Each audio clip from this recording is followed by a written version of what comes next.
Yoho, apa kabar nakama semuanya?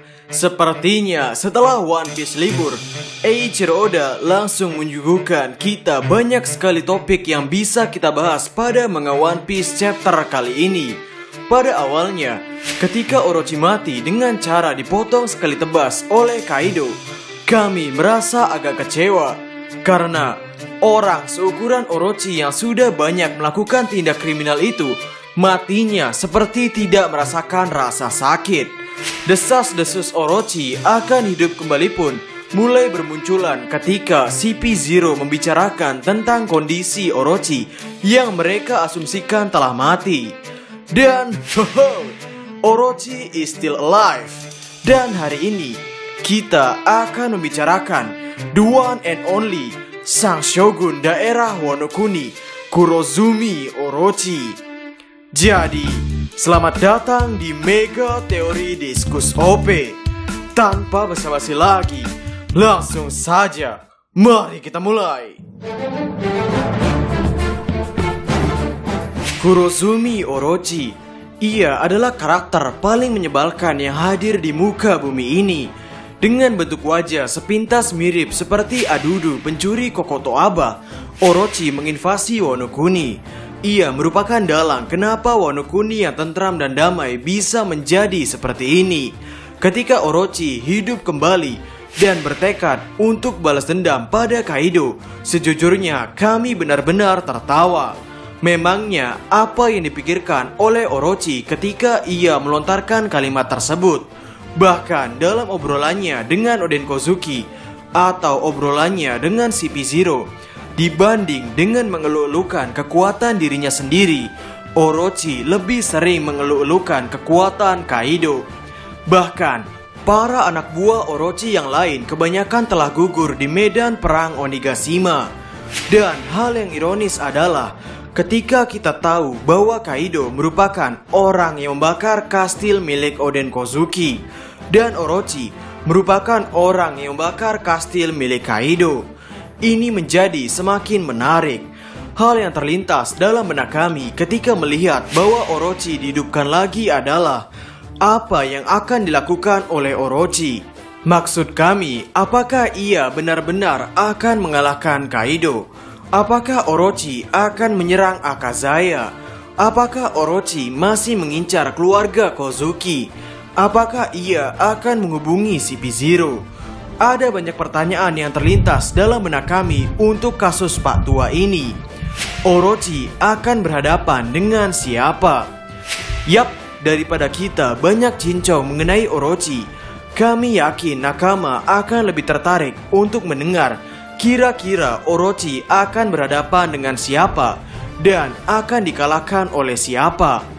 Teori mengenai pertarungan yang akan dialami oleh Orochi merupakan teori yang sudah ada sejak lama. Sebelum cerita memasuki Onigashima, sudah banyak orang yang menebak-nebak Orochi akan melawan siapa. Teori yang paling terkenal adalah Orochi dipenggal oleh para Akazaya, yang mungkin nakama sudah tahu isi teori ini, yang mana isi teorinya berkaitan dengan legenda pemenggalan Yamatano Orochi. Sehingga di sini kami ingin menyuguhkan sebuah teori yang mungkin belum banyak nakama ketahui.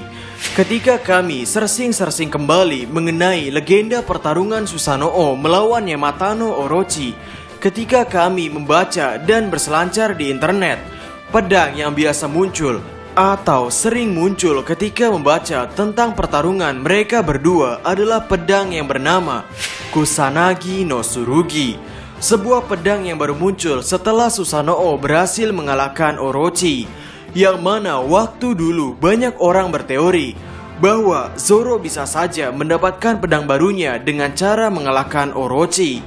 Tapi, pedang seperti apa yang digunakan oleh Susanoo untuk mengalahkan Orochi? Jawabannya adalah Ame no Habakiri.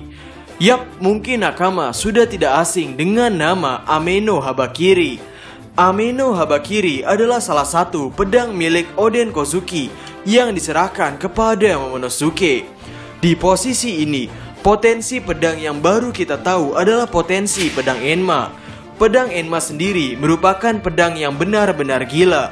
Menurut kami, Konsep pedang Enma sendiri mirip seperti pedang terkutuk, karena pedang Enma dan pedang terkutuk memiliki kehendaknya sendiri.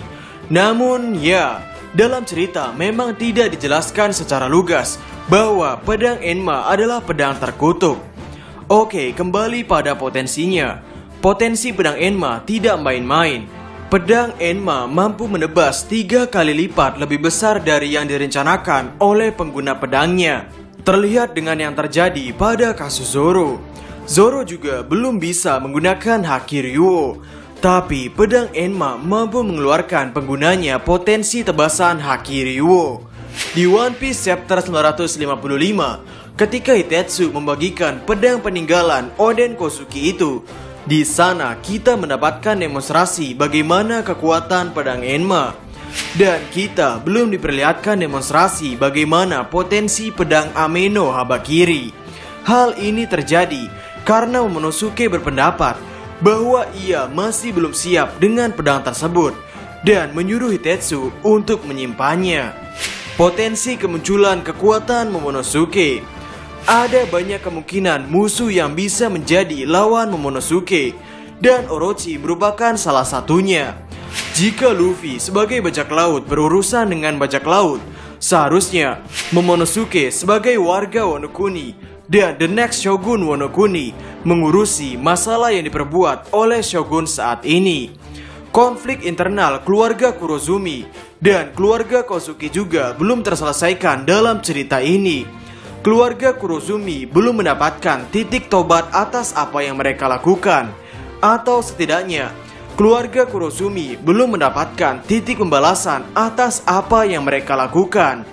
Dan jika ditarik sejarahnya, yakni tepatnya pada One Piece chapter 965, di sana Nenek Higurashi berkata, "Apa kau tahu apa yang terjadi pada kakekmu?" Dan Orochi menjawab, katanya dia melakukan seppuku, tapi aku tidak tahu jelasnya. Dan Higurashi pun berkata, "Tidak, itu bohong. Dia dibunuh oleh klan Kozuki." Dan Orochi menjawab, "Tapi ku dengar dia berkhianat." Dan Higurashi pun langsung berkata, "Sejak kapan berjuang untuk mendapatkan kekuasaan adalah kejahatan? Mereka yang berkuasa itu yang menentukan mana yang benar dan juga mana yang salah. Yang dianggap kejahatan bisa menjadi tindakan yang terhormat." Nenek Higurashi terus menceritakan apa yang terjadi dengan klan Kurozumi, mulai dari rencana sang kakek Orochi yang berniat untuk mendapatkan tahta dengan cara membunuh pesaing daimyo satu demi satu, hingga akhirnya seorang pewaris Kozuki lahir dengan nama Kozuki Sukiyaki. Di sini Nenek Higurashi berkata, "Sukiyaki sialan itu. Rencana klan Kurozumi untuk mengambil alih negeri ini terbongkar, dan kakekmu itu dipaksa untuk melakukan seppuku.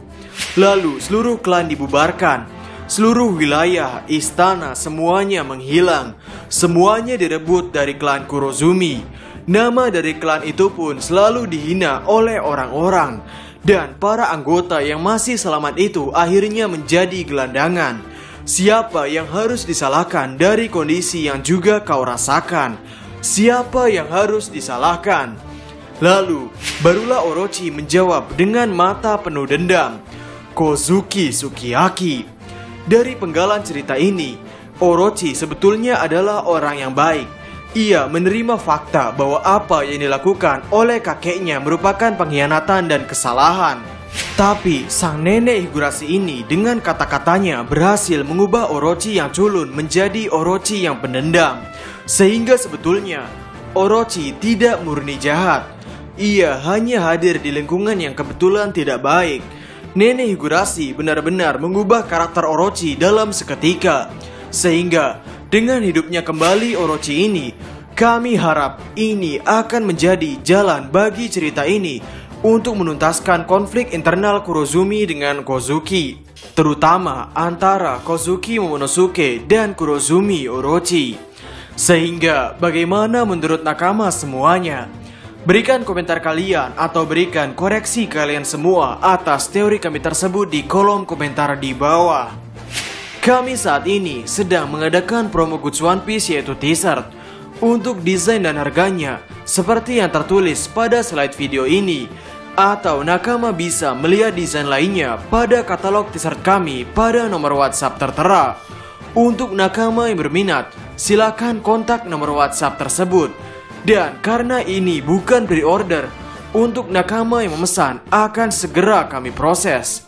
Dan teruntuk nakama yang ingin membeli case One Piece setelah libur panjang, saat ini kami telah kembali produksi. Ada banyak tema case One Piece, mulai dari Shanks, Luffy, Ace, Sanji, Zoro, dan masih banyak lagi karakter lainnya yang tersedia. Nakama bisa melihat desain selengkapnya pada katalog WhatsApp nomor kami. Nomor WhatsAppnya ada di kolom deskripsi di bawah. Sehingga, tunggu apa lagi? Jadi, kami Diskus OP dan terima kasih banyak.